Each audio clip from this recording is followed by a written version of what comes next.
শিক্ষক কর্মচারী ভাই বোনেরা, আল্লাহ সুবহানাহু ওয়া তাআলার রহমতে ভালো আছেন।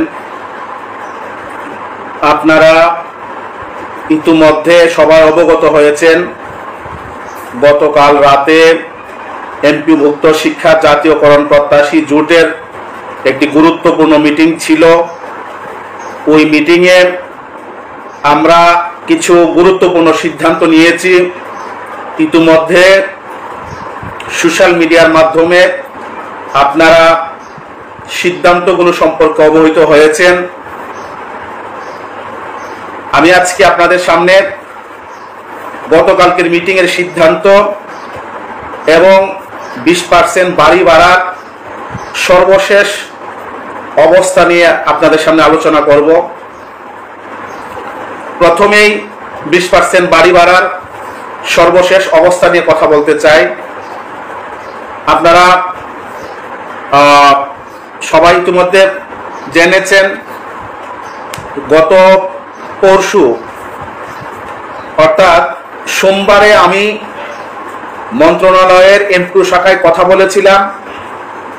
ওখান থেকে এমপিও শাখার দায়িত্বশীল যিনি উপসচিব আছেন সৈয়দ এজেড মুর্শেদ আলী মহোদয়, তিনি আমাকে বলেছিলেন যে আপনাদের স্কুল, কলেজ, মাদ্রাসা এবং কারিগরি শিক্ষক কর্মচারীদের বাড়ি ভাড়ার ফাইল ইতিমধ্যে ফরওয়ার্ড করা হয়েছে।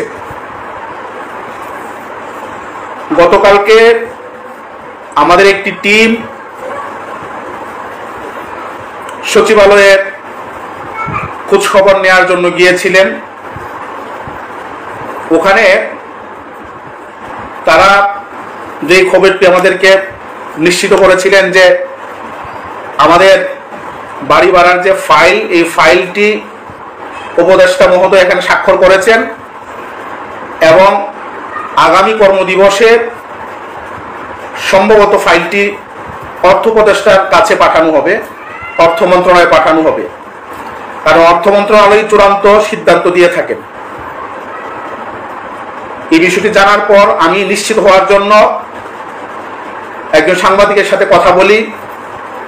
তিনি বিষয়টি আমাকে নিশ্চিত করেছেন যে হ্যাঁ, মঙ্গলবারে বিকেলে আপনাদের এই ফাইলে স্বাক্ষর হয়েছে, কিন্তু অর্থ মন্ত্রণালয় এখনো পাঠানো হয়নি। এরপরে আমি এমপিও শাখা, যেখান থেকে আমাদের ফাইলটি ফরওয়ার্ড করা হয়েছিল, এমপিও শাখার দায়িত্বশীল ডেপুটি সেক্রেটারি জনাব সৈয়দ এজেড মুর্শেদ আলী মহোদয়কে আমি ফোন করি। তিনি ফোন রিসিভ করেননি। পরে আমাকে SMS করে তিনি আমাকে জানিয়েছেন এবং SMS এর পরে আবার তিনি আমাকে ফোনও দিয়েছিলেন। তখন আমরা জোটের মিটিংয়ে ছিলাম। মিটিং অবস্থায় উনি আমাকে ফোন করেন। আমি মিটিং থেকে বের হয়ে তার ফোন আমি রিসিভ করেছি। তিনি SMS ও করেছেন, ফোনেও কথা বলেছেন। তিনি বলেছেন যে আপনাদের যে ফাইলটি এটা ডাউন হয়েছে, শিক্ষক উপদেষ্টা মহোদয় ফাইলটিতে স্বাক্ষর করেছেন। আগামী কর্মদিবস অর্থাৎ আগামী রবিবার এটি দেখে আমি ফাইলটি অর্থ মন্ত্রণালয়ে পাঠানোর ব্যবস্থা করব। এটি তিনি সরাসরি নিশ্চিত করেছেন। যিনি ফাইলটিকে ফরওয়ার্ড করেছিলেন, এটা আমাদেরকে তিনি নিশ্চিত করেছেন। এইটা হচ্ছে ফাইলের সর্বশেষ অবস্থা। এখন ফাইলের মধ্যে আমি তাকে জিজ্ঞেস করেছি যে আপনাদের সাথে 13 আগস্টে আমাদের যে মিটিং হয়েছিল, এই মিটিংয়ে আমাদের প্রস্তাবনা ছিল % আকারে বাড়ি ভাড়া দিতে হবে এবং উপদেষ্টা মহোদয় তিনি সবার সামনে মিটিংয়ে তিনি বলেছেন যে % আকারে বাড়ি ভাড়া দেওয়ার বিষয়টি আমি মেনে নিলাম। এরপরে তিনি বলেছিলেন যে আপনাদের প্রত্যাশা কি। তখন আমি বলেছিলাম যে আমরা এই সরকারের কাছ থেকে খুব বড় প্রত্যাশা না, আর সরকারের সামর্থ্য বিবেচনায় আমরা 20% বাড়ি ভাড়ার দাবি তার কাছে আমরা জানিয়েছিলাম। তিনি বলেছিলেন যে আপনারা 20% বাড়ি ভাড়ার একটা হিসাব আমাদেরকে জমা দেন, আমরা অধিদপ্তরগুলো থেকে হিসাব এনে সামারি করে তখন আমরা অর্থ মন্ত্রণালয়ে পাঠাবো। তারা 3-4টি স্লটে বাড়ি ভাড়া হিসাব পাঠালেন। 20%, 15%, 10% এবং 5%। মাদ্রাসা এবং কারিগরি একইভাবে তারাও 4টি স্লটে বাড়ি ভাড়া হিসাব পাঠিয়েছেন। এখানে আমাদের আপত্তি যে আমরা চেয়েছি 20%, এখানে 20%ই প্রস্তাব অর্থ মন্ত্রণালয়ে পাঠানো দরকার। আমি তাকে ফোনে বলেছি যে আপনারা 4টি স্লটে কেন আপনারা পাঠাচ্ছেন, আপনারা তো একটা আপনারা প্রস্তাবনা পাঠাবেন, আমরা 20% চেয়েছি, 20% পাঠাবেন। তো উনি পরে বললেন যে আমরা এটা পাঠাবো, অর্থ মন্ত্রণালয়ের সিদ্ধান্ত নিবে। আমি বলছি যে আগের বার আপনারা পাঠাইছেন, ওখানে তো 1000কে 2000, 500কে 1000 নির্ধারিত করে আপনারা ডিউ লেটার দিয়েছেন। এখন আপনারা অস্পষ্টভাবে 5%, তারপরে 10%, 15%, 20% এইভাবে দিচ্ছেন কেন? তিনি আসলে কোনো সদুত্তর দিতে পারেন নাই। তো আমরা এই সিদ্ধান্তে আমরা ক্ষুব্ধ হয়েছি, কারণ আমরা চেয়েছিলাম 20%।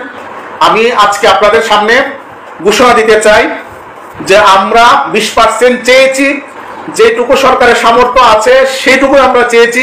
আমরা চাইলে সরকারি নিয়মে চাইতে পারতাম, কিন্তু আমরা সরকারকে বেকায়দায় ফেলতে চাইনি, বিব্রত করতে চাইনি, এজন্য আমরা 20% চেয়েছি। সুতরাং জাতীয়করণ প্রত্যাশী জোট কোনোভাবেই 20%-এর কম বাড়ি ভাড়া মেনে নিবে না, মেনে নিবে না, মেনে নিবে না। 20% আমরা চেয়েছি, 20% বাড়ি ভাড়ায় আমাদেরকে দিতে হবে। তারা যেহেতু এই বিষয়টায়, তারা যেহেতু 4টা স্লটে যেহেতু তারা আপনার এই বাড়ি ভাড়ার প্রস্তাবনা পাঠাচ্ছেন, আমরা এর প্রতিবাদ স্বরূপ আমরা সিদ্ধান্ত নিয়েছি আগামী 12 অক্টোবর থেকে পূর্ব ঘোষণা অনুযায়ী জাতীয় প্রেস ক্লাবের সামনে প্রজ্ঞাপন জারি না হওয়া পর্যন্ত আমরা লাগাতার অবস্থান কর্মসূচি শুরু করব ইনশাআল্লাহ। আরেকটি বিষয় আমাদের এই কর্মসূচিতে অটল থাকার ব্যাপারে সেটা বলি, সেটি হচ্ছে আমরা যখন সর্বশেষ শিক্ষা উপদেষ্টা মহোদয়, আমাদের মাধ্যমিক এবং উচ্চ শিক্ষা বিভাগের সচিব মহোদয় এবং মাদ্রাসা এবং কারিগরি বিভাগের সচিব মহোদয়ের সাথে সাক্ষাৎ করি, তখন মাধ্যমিক এবং উচ্চ শিক্ষা বিভাগের সচিব মহোদয় আমাকে বলেছিলেন আমরা তো আপনাদের কাজ করতেছি, যদি আপনারা এখন কাজের সাথে আন্দোলন চালান তাহলে আমরা নিরুৎসাহিত হই। আমরা তখন তাকে বলেছিলাম আমাদের যে কর্মবিরতির প্রোগ্রামটি রয়েছে আপনার প্রতি এবং মন্ত্রণালয়ের প্রতি সম্মান জানিয়ে আমরা এটাকে স্থগিত করলাম, কিন্তু 12 অক্টোবরের প্রোগ্রামটা স্থগিত করব না, এর মধ্যে আপনাদেরকে সিদ্ধান্ত জানাতে হবে। তিনি আমাদেরকে বলেছিলেন আমার সাথে আমরা পৌঁছতে পারবো। তার এই কথার প্রতি সম্মান জানিয়ে আমরা কিন্তু আমাদের কর্মবিরতির যে প্রোগ্রামটি ছিল এটাকে আমরা স্থগিত করেছি। কিন্তু সচিব মহোদয় তিনি তার কথা রাখতে পারেননি। তিনি 10 অক্টোবরের মধ্যে আমরা যা দেখছি প্রজ্ঞাপন জারির সম্ভাবনা খুবই কম, এই জন্য আমরা বাধ্য হয়েছি আমাদের এই কর্মসূচিটাকে শুরু করার জন্য।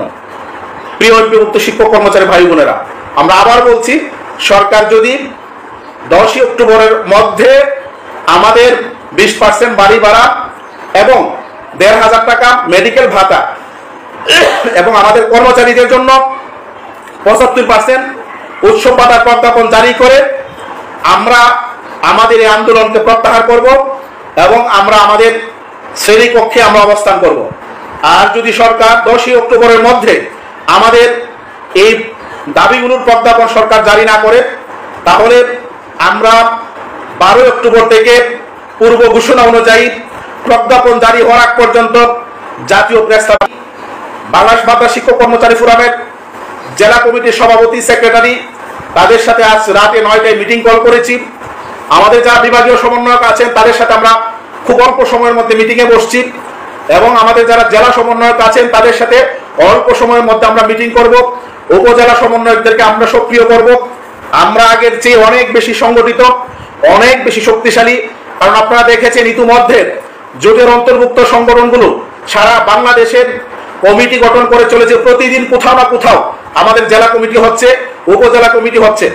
সুতরাং আমরা যদি 13 তারিখে আমাদের যে জামায়াত হয়েছিল এই জামায়াতের চেয়ে আমরা বহুগুণ বেশি জমায়েত নিয়ে আমরা 12 তারিখ থেকে আমরা প্রোগ্রামটি শুরু করব। আপনাদের প্রতি জোটের পক্ষ থেকে উদাত্ত আহ্বান থাকবে, আমাদের এই প্রোগ্রামের দাওয়াতটি আপনারা প্রত্যেকটি বিদ্যালয়ে, স্কুলে, কলেজে এবং প্রত্যেকটি শিক্ষক কর্মচারীর কর্ণকুহরে আপনারা পৌঁছে দিবেন। এটা আমাদের জাতীয়করণ প্রত্যাশী জোটের পক্ষ থেকে আপনাদের প্রতি আহ্বান। প্রিয় বন্ধুরা, আমরা এই আন্দোলনটিকে সফল করার জন্য আমাদের জায়গা থেকে আমরা সর্বোচ্চ প্রস্তুতি আমরা গ্রহণ করার সিদ্ধান্ত ইতিমধ্যে আমরা নিয়েছি। ইতিমধ্যে ডিএমপি কে আবেদন আমরা সকালে রেডি করে ফেলেছি। আগামীকালকে আমাদের আন্দোলনের ব্যাপারে ডিএমপি কে আনুষ্ঠানিকভাবে আমরা চিঠি দেব। চিঠি ইতিমধ্যে রেডি হয়ে গেছে। আগামীকালকে ইনশাআল্লাহ কিছুক্ষণ আগে আপনাদের এই মিটিং এর আগেই আমি এবং আমাদের জোটের সমন্বয়ক জহির স্যার মিলে আমরা চিঠিটা রেডি করেছি। আগামীকালকে আমরা চিঠি ডিএমপিতে পৌঁছে দেব যা আমরা আনুষ্ঠানিকভাবে আন্দোলনে যাচ্ছি। আমাদের প্রত্যাশীরা বিভিন্নভাবে সরকারকে বিভ্রান্ত করার চেষ্টা করেছে এবং সরকার তাদের ফাঁদে পা দিয়েছে। এটা কারোর জন্য ভালো হবে না। আমরা একেবারে দায়িত্বহীন ভাবে বলতে চাই, কোন রকমের ষড়যন্ত্র করে 20% বাড়ি ভাড়ার প্রজ্ঞাপন বন্ধ করা যাবে না। আমরা এই দাবি আদায়ের জন্য যে কোনো ত্যাগ স্বীকার করার জন্য জাতীয়করণ প্রত্যাশী জোটের প্রত্যেকটি নেতাকর্মী তারা প্রস্তুত রয়েছে। যে কোনো ত্যাগের মূল বিনিময়ে, যে কোনো স্যাক্রিফাইসের বিনিময়ে আমরা আমাদের এই প্রজ্ঞাপন বের করা আনবই ইনশাআল্লাহ। আপনারা আজকে থেকে আর কোনো ফেসবুকে লেখালেখি হবে না। শুধু 12 অক্টোবরের লাগাতার অবস্থান কর্মসূচি সম্পর্কে আজকে থেকে লেখালেখি শুরু হবে। আমি আজকের এই লাইভ প্রোগ্রামের মাধ্যমে জাতীয় পর্যায়ের যে সংগঠনগুলো আছে শীর্ষ নেতৃবৃন্দের দৃষ্টি আকর্ষণ করছি। 13 আগস্টের প্রোগ্রামে যেমন আপনাদের অংশগ্রহণ ছিল, আগামী 12 অক্টোবর থেকে শুরু হতে যাওয়া লাগাতার অবস্থান কর্মসূচিতে আপনাদের স্বতঃস্ফূর্ত অংশগ্রহণ থাকবে বলে আমরা বিশ্বাস করি। আমরা স্থানীয় যে সমস্ত সংগঠনগুলো রয়েছে, মাধ্যমিক শিক্ষক সমিতি, তারপরে মাদ্রাসা শিক্ষক সমিতি, উপজেলা পর্যায়ে, জেলা পর্যায়ে নেতৃবৃন্দের দৃষ্টি আকর্ষণ করছি।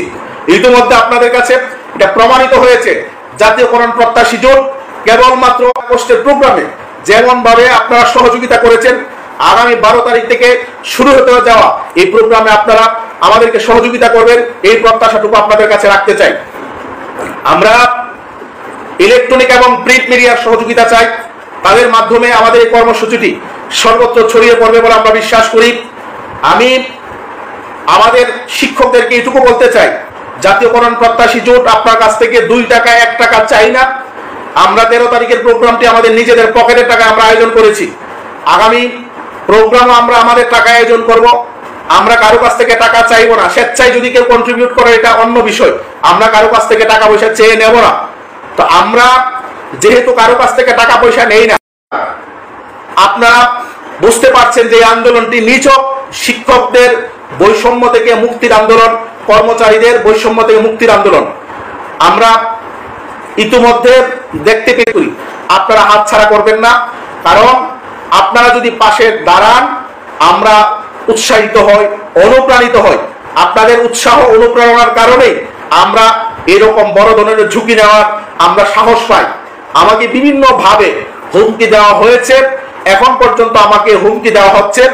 আমি স্পষ্টভাবে বলতে চাই, শিক্ষকদের জন্য, কর্মচারীদের জন্য আমি যে কোনো ত্যাগ স্বীকার করার জন্য সর্বদা সদা প্রস্তুত আছি। আমাকে হুমকি দিয়ে, ধমকি দিয়ে, ভয়ভীতি দেখিয়ে, রক্তচক্ষু দেখিয়ে কোনো লাভ নেই। আমি যতক্ষণ পর্যন্ত স্বাধীনভাবে কাজ করার সুযোগ পাবো, শিক্ষকদের জন্য যে কোনো ত্যাগ স্বীকার করার জন্য প্রস্তুত আছি বলে আমি আবারও আপনাদের সামনে প্রতিজ্ঞা করছি।